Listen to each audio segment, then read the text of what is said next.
नमस्कार। आजकल एक बात है जो बहुत सुनने में आ रही है और चिंता भी बढ़ा रही है, युवाओं में बाल झड़ना। ये अब काफी आम हो गया है। आज हमारे पास जो जानकारी और रिसर्च है उसके आधार पर हम इसी मुद्दे पर थोड़ी गहराई से बात करेंगे। कोशिश करेंगे कि समझें कि ऐसा क्यों हो रहा है और हाँ, इससे निपटने के रास्ते क्या हैं। और एक बात और, हाल ही में मतलब फरवरी 2025 में यूवीए की एक स्टेम सेल खोज ने भी कुछ उम्मीद जगाई है। उन्होंने बालों के रोम बनाने वाले स्टेम सेल को कंट्रोल करने का एक नया तरीका खोजा है। इससे भविष्य में शायद नए इलाज बन पाएं। तो चलिए देखते हैं इसमें क्या कुछ है।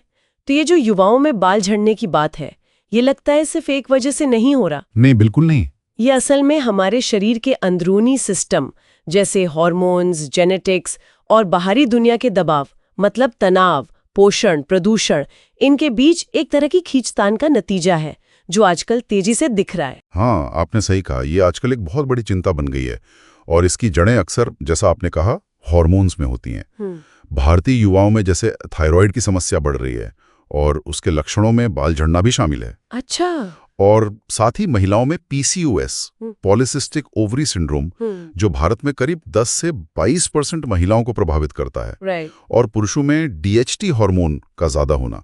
ये दोनों ही क्या कहते हैं, बालों के सामान्य विकास चक्र में गड़बड़ी पैदा करते हैं। वो डीएचटी खासतौर पर बालों की जड़ों को, मतलब फॉलिकल्स को सिकोड़ देता है। ओह, तो ये हार्मोन्स का खेल काफी पेचीदा है। और दूसरा बड़ा मुद्दा आपने बताया पोषण की कमी का। यहाँ कुछ आंकड़े तो वाकई चौंकाने वाले हैं। हाँ, पोषण बहुत जरूरी है। जैसे iron, vitamin D, biotin, zinc, protein, इनकी कमी तो है ही। लेकिन एक खास बात यह है कि भारत में 15 से 18 साल के किशोरों में आयरन की कमी बाल झड़ने का एक बड़ा कारण बन रही है। बिल्कुल, आयरन डेफिशिएंसी बहुत कॉमन है इस एज ग्रुप में। और ये सुनिए, रोजाना मीठे पेय जैसे कोल्ड ड्रिंक्स पीने या प्रोसेस्ड खाना खाने से बालों के झड़ने का खतरा 57% तक बढ़ सकता है। हाँ, ये स्टडी आई थी। 57%, ये तो बहुत ज्यादा है। मतलब रोज की कोल्ड ड्रिंक बालों के लिए इतनी खतरनाक हो सकती है?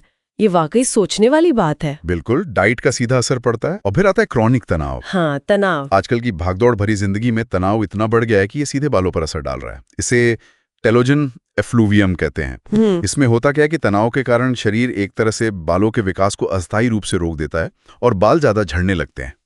अच्छा, ये टेलोजन एफ्लूवियम।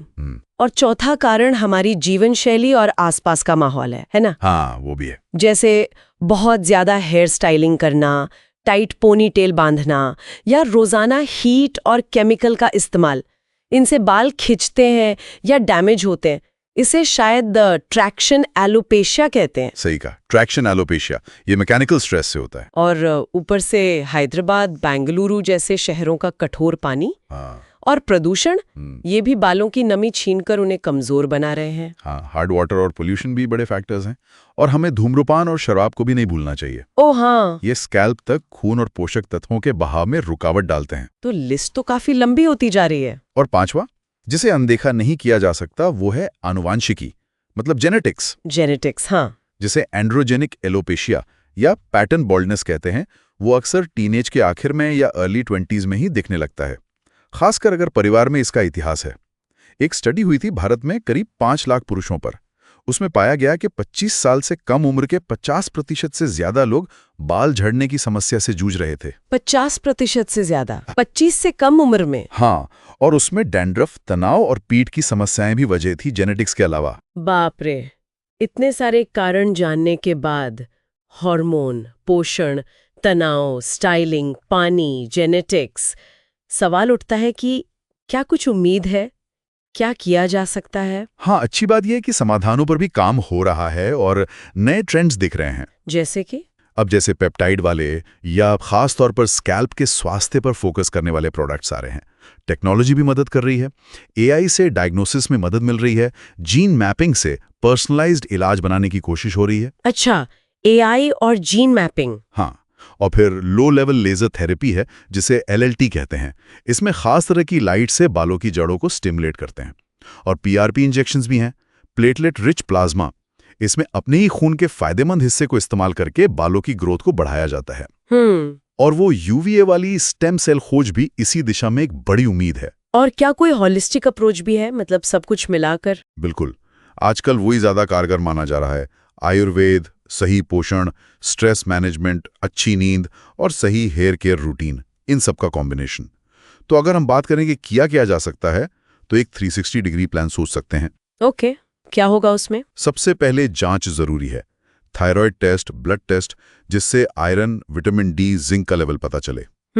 फिर आहार में सुधार, हरी सब्जियां, अंडे, मछली, नट्स, साबुत अनाज और मीठे ड्रिंक्स बिल्कुल कम। वो 57% वाला आंकड़ा याद रखना होगा। हाँ, और तनाव प्रबंधन, पूरी नींद लेना, रोजाना थोड़ी एक्सरसाइज, माइंडफुलनेस या जरूरत पड़ने पर थेरेपी। ठीक है। बालों की देखभाल का तरीका बदलें, sulphate free, paraben free products चुनें, हीट स्टाइलिंग कम से कम करें, बालों को ज्यादा कसकर ना बांधें।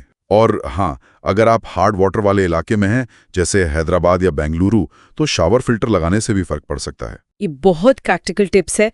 तो संक्षेप में कहें तो युवाओं में बालों का झड़ना कई चीजों का मिला जुला नतीजा है। जेनेटिक्स, पोषण, हार्मोन्स, तनाव, पर्यावरण। बिल्कुल। अच्छी खबर यह है कि अगर जल्दी ध्यान दिया जाए और लाइफस्टाइल में सही बदलाव किए जाएं, तो इसे धीमा किया जा सकता है या शायद रोका भी जा सकता है। और अगर रोज 100 से ज्यादा बाल झड़ रहे हो, या बाल बहुत पतले लग रहे हो, या स्कैल्प में कोई जलन वगैरह हो, तो फिर किसी एक्सपर्ट से मिलना जरूरी है। प्रोफेशनल सलाह लेना बहुत जरूरी है ऐसे में। और अंत में एक सोचने वाली बात यह है कि जिस तरह पर्यावरण और लाइफस्टाइल से जुड़े तनाव बढ़ रहे हैं, उसे देखते हुए आने वाले सालों में सिर्फ बालों की देखभाल से आगे बढ़कर बीमारियों से बचाव यानी प्रिवेंटिव हेल्थ को लेकर हमारे सामूहिक नजरिए को और किस तरह बदलने की जरूरत पड़ सकती है, ये हमें सोचना होगा।